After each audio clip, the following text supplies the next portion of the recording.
সুগাই এটা কেজি কত পড়বে?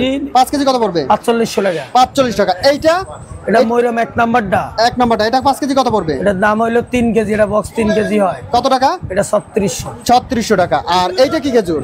এটা সুক্কারি। সুক্কারি এটা কত? 2200, 3 কেজি 2200। 3 কেজি 2200 টাকা। এইটা কি খেজুর? এটা ময়রম এক নাম্বারটা 5200 টাকা। 5 কেজি 5200 টাকা। আচ্ছা, এই পাশে যে খেজুর রয়েছে এইটা কি খেজুর?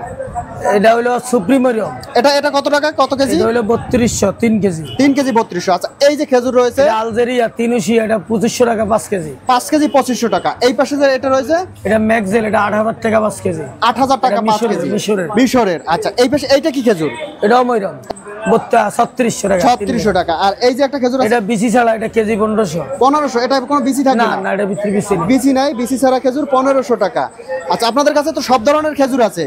300 টাকার থেকে শুরু করে 2000 টাকা কেজি পর্যন্ত আছে খেজুর। আপনাদের কাছে 300 টাকা থেকে শুরু করে 2000 টাকা কেজি পর্যন্ত আছে। আর এটা হচ্ছে পাইকারি মার্কেট। এখান থেকে আপনার সারা বাংলাদেশে ব্যবসায়ীরা নিয়ে ব্যবসা করে। আর এখানে সর্বনিম্ন খেজুর হচ্ছে আপনার কত টাকা থেকে শুরু? 300 টাকার থেকে শুরু করে, মাত্র 300 টাকা থেকে।